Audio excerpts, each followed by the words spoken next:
Red Room. 6 million stories in the street. Nigga don't hustle, don't eat. Nope. I swam with the sharks and danced with the freaks. Got coke from the Cubans and smoke with the chiefs. Repeat. Live on stage, the sound. Orlando. So, is they ready? Yes. The sound. Orlando. What's going on, party people? What's going on? It's your boy Rome, live and direct, back with the Soul Show, live from Orlando, Florida. This is what we do. This is everything, man. Right now, this is the important moment in Orlando hip-hop history. We're talking to the people, and we don't give a damn what the naysayers are talking about. We don't give a damn who's saying what we can't do. We don't give a damn about none of that. This is the Sound of Orlando show. I am your boy, DJ Roman. If you notice something right now, I'm rocking my brother from another mother. Shout out to Hyson Flow. Shout out to Strange Flow, my dude. He just blessed me with a shirt today, man. It's good looks. If you don't know who Strange Flow is, make sure you go to his website.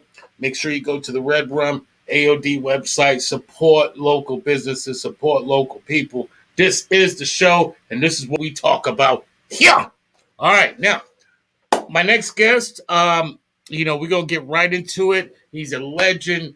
He literally, created a lane for Latin hip-hop to exist in so many different ways. He's one of the founding members of Cypress Hill. Shout out to Cypress Hill and that whole movement there. Brother of Sin Dog, man. I had the pleasure of opening up for him when he was down here in Orlando at the Breakfast Club way back in the day. Number one single, Mentirosa. All my Cubano family out there, this one's for you. We represent the city, so shout out to all my Cubanos out there. You know what time it is. This is the one and only, the legendary, Mellow Man Ace. Let's go, my brother. What's up? I dig that intro right there. That was all the way live, baby boy. Thank you very much for the love, man. Thank you for the lane. Boy, you already know, man. I mean, got to represent for the Latinos in hip-hop. We got to represent for the Cubanos that live down here in Florida. Got to represent for the legacy that you built, man. That shit was everything, and that's for real. You were one of the first people I opened up for back in the days. It was Sir Mix-a-Lot and you. And remember you just destroying the stage back then, and just that song Mentirosa was just it was huge. Big down in Florida. You still there? You hear me? I think we're losing. Yo, could you hear me? Yeah, I hear you now. What's up? Can you hear me well? You're starting to go in and out there, brother. Yeah, sorry about that, man. I'm on the move, as you can see, but nothing but love for that intro, like I was saying before, man. Peace to all the Cubans, all my Cubanos, ya tu sabes, in the Florida district, you know what I mean?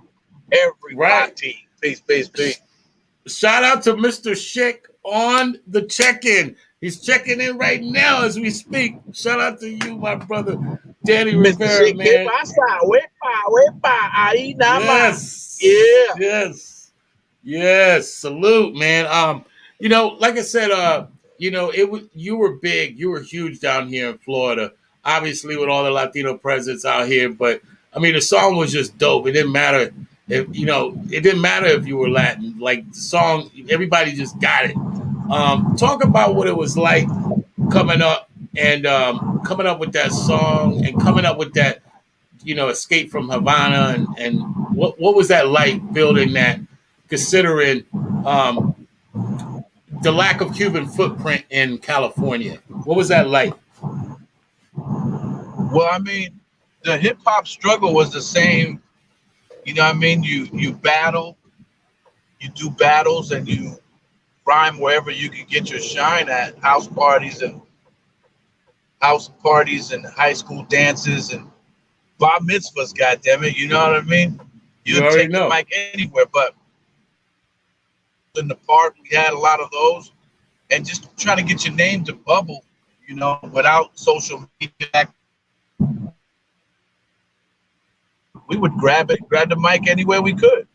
So I mean, in terms of the Cuban situation, though, it was 2 Cuban clubs. I was lucky that my parents settled from Cuba here in the city that had a lot of Cubans, and so it was 2 Cuban clubs that we would go to, the Oguinero and the Cofradía, and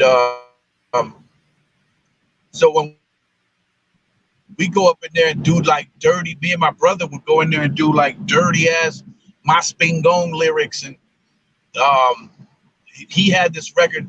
Tenía una jeva que se llama Dina, a veces me la cojo en la cocina, and all this shit, right? So the Cuban youth loved it, but the older people would call our friends, come on Monday, your fucking sons are over here fucking talking that dirty Cuban shit. We're trying to teach our kids a better way. We came from Cuba to fucking do something better. We don't want our kids listening to that shit. So our parents would get deep in us. But come the next Friday and Saturday, we was doing it all over again. We didn't give a fuck.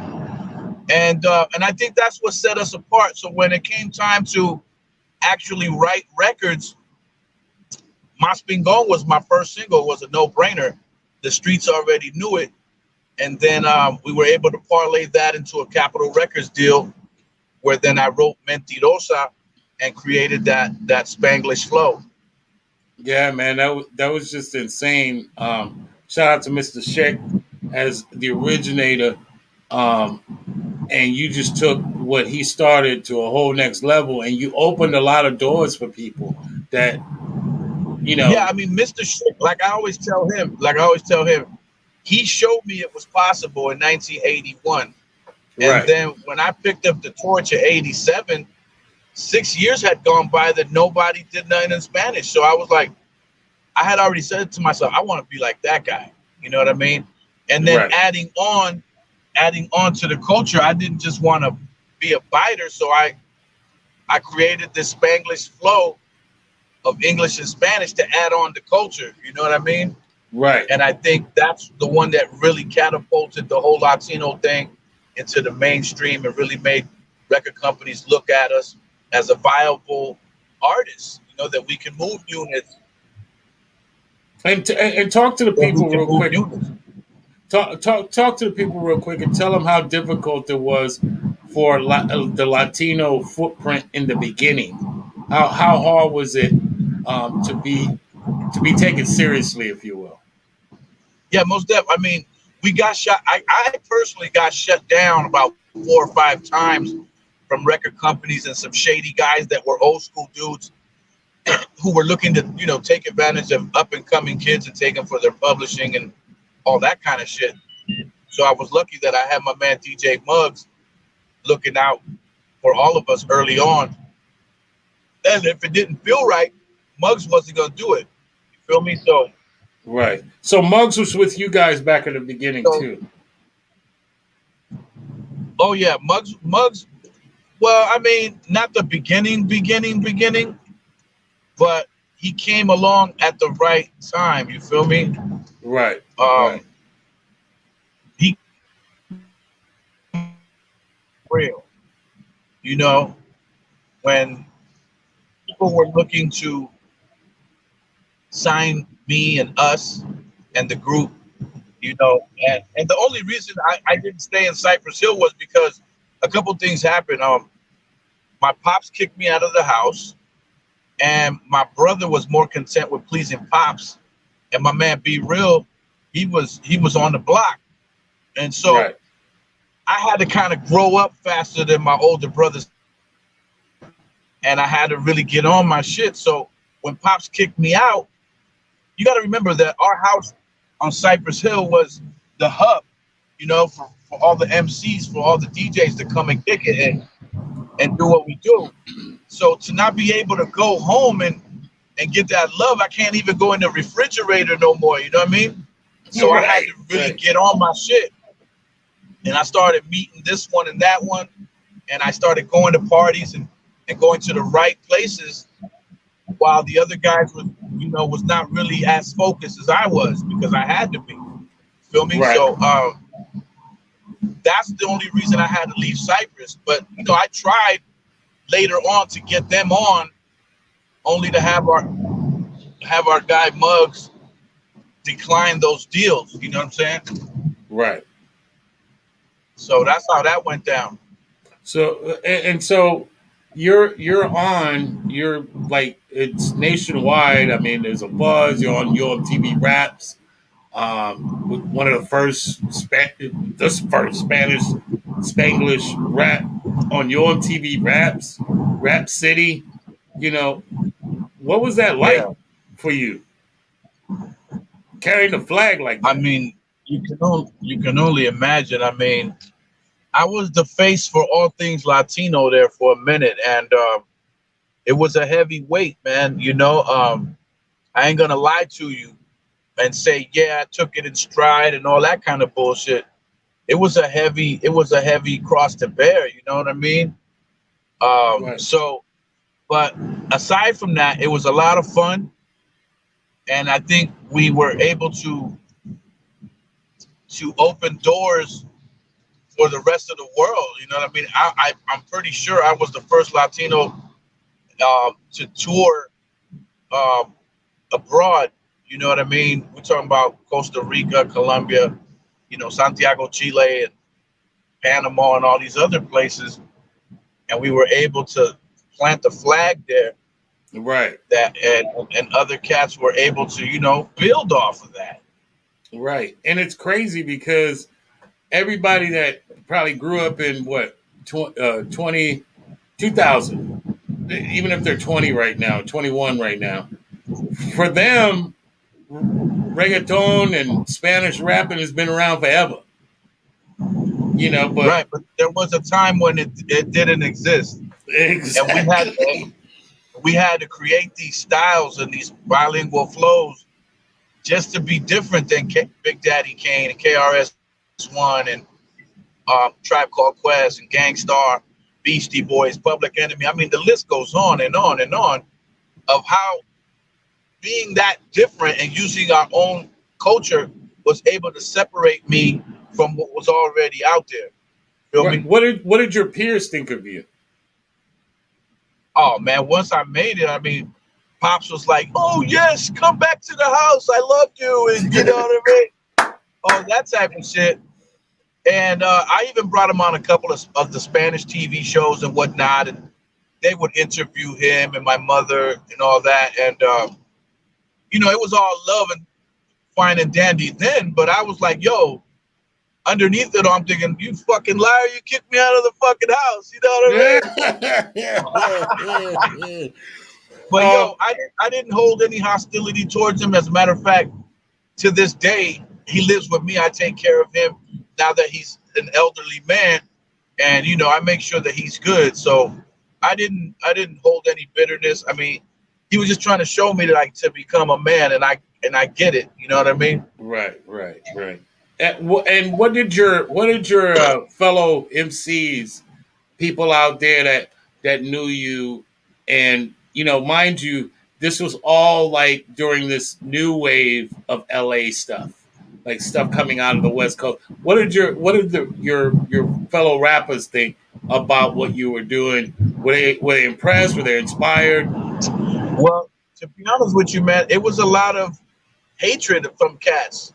You know, Really? especially the rival crews. The rival crews wasn't happy that I got on, you know.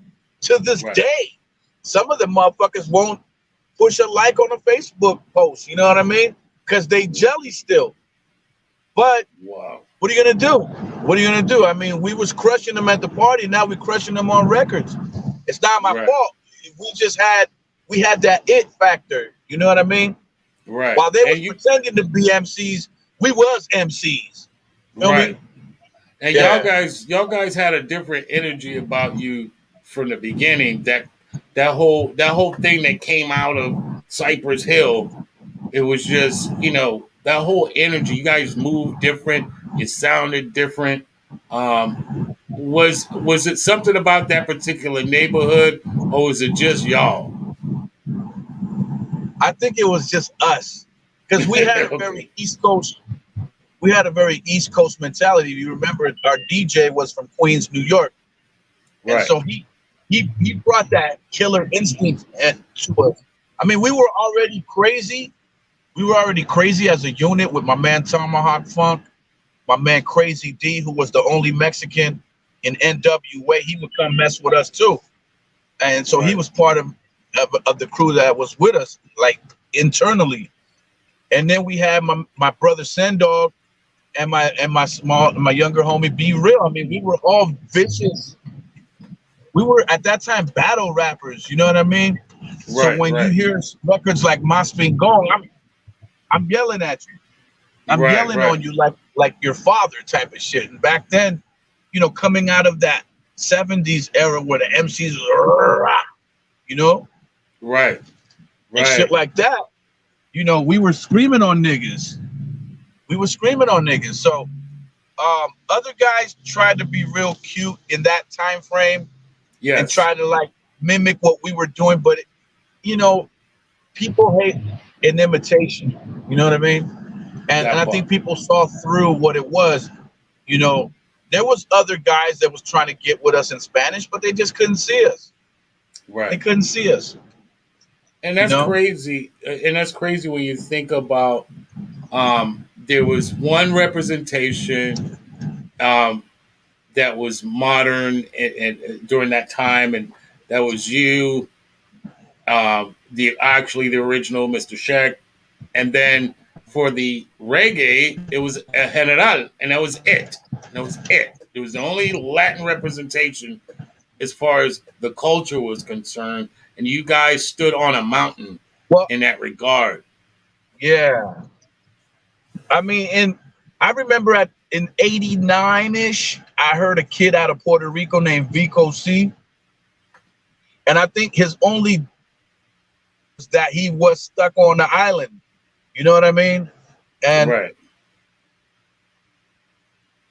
Oh, think we might have lost him. Mellow Man Ace is joining the show. He arrived at a mountainous area, according to what he's been telling me. He's obviously in California where there's mountains. He's going to a vineyard, and so we'll see if he gets back. Man, shout out to Strange Flow for the shirt this day. Man, my brother Strange Flow, we love you, man. Thank you for what you do. All right, there he would is. have He's been back. more of a household name had he been in the States. But he was only rapping and rhyming in Spanish. But by '87, I had already had, Mas Pingon out there to follow my man, Mr. Shik. Right. And so, yeah, but he went ahead and I think out of all the Puerto Rican rappers of that time, him and maybe DJ Ruben DJ were the only ones that really popped off to any extent. You feel me? Right. But he was so nice. Vico C was a monster when it came to Spanish rhyme, and I loved his style. I've never met him, but Vico C was nice, man. Undeniable, a b-boy, b-boy minded, and just a wordsmith galore. He was just a wordsmith, man. Right. What went into the mindset of your production? Like you said, I know it was very East Coast influence, being from Queens and all of that. But just talk about if you can, because yeah, it did. But I still heard y'all. Like I still heard the West Coast in it. Like it just had this Yeah. crazy noise. I mean, we like are who we are. right. Well, my man DJ Muggs was very influenced by the Bomb Squad and Hank and Keith Shockley because he worked with them on 7A3.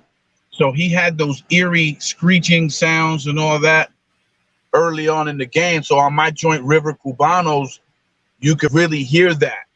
You know what I'm saying? Really starting to come out. So by the time he got to Cypress Hill, he had already mastered the style.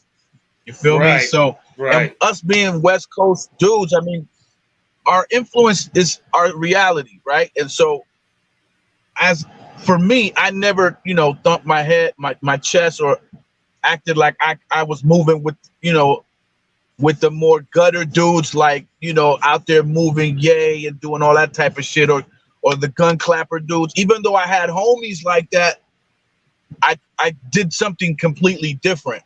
I was the kind of guy that would try to make a party record before I tried to make a gangster record. You feel me? Right. And Absolutely. when Cypress came out, they, because of B Real's influences in the hood, it was more of a gangster feel. You feel me? Right. But that dude was just, oh man.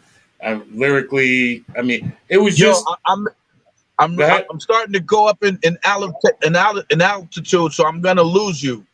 Oh, okay, got you. Yeah, I told the audience, you're heading into the mountains. But yeah, quickly, what do you got going on right now before we lose you?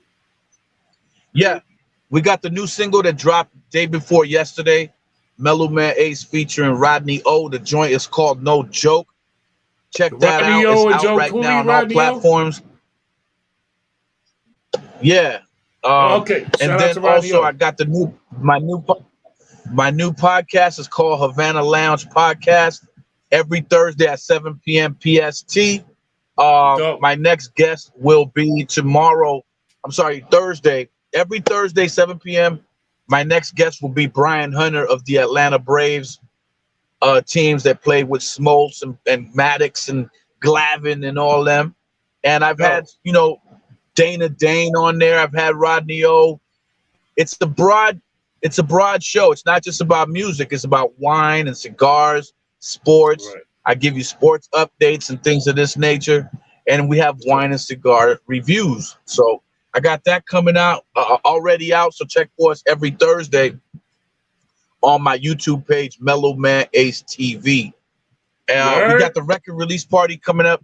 If you're in LA, the record release party and video release party this Saturday at the Wire Lounge in Southgate, California. Also happens to be where we came up at. So that's where I'm at, man. Find me on the gram, Mellow_Man_Ace. You heard, people. Give it up for the legendary Mellow Man Ace, man. Our peoples, man. Hey, you're always welcome on the show. Yeah, we lost it, man. The damn mountains, man. Shout out to everybody that tuned in tonight. It's a quick show. Every now and then we got to do that, man. We got to help our people out with schedules. So, shout out to Mellow Man Ace for joining us tonight. Shout out to everybody that tuned in tonight. We love y'all. This is the Sound of Orlando show where we talk about our people, we talk about our stories, and we talk about our city. Most importantly, you see that? All right. ORL, man. Sound of Orlando, baby. This is what we do. Shout out to everybody that's tuned in tonight. My man Strange Flow, my man Mr. Sheck. What's going on? We love you, brother. Thank you for tuning in tonight. It's an amazing time where you can talk to your people and just get a little bit of insight of what they've done with their lives and their careers, man. It's awesome to do that, man. But like I said, ending early, short show tonight, man, and let's make that happen. Love y'all. Thank y'all for joining tonight. We good. Let's go.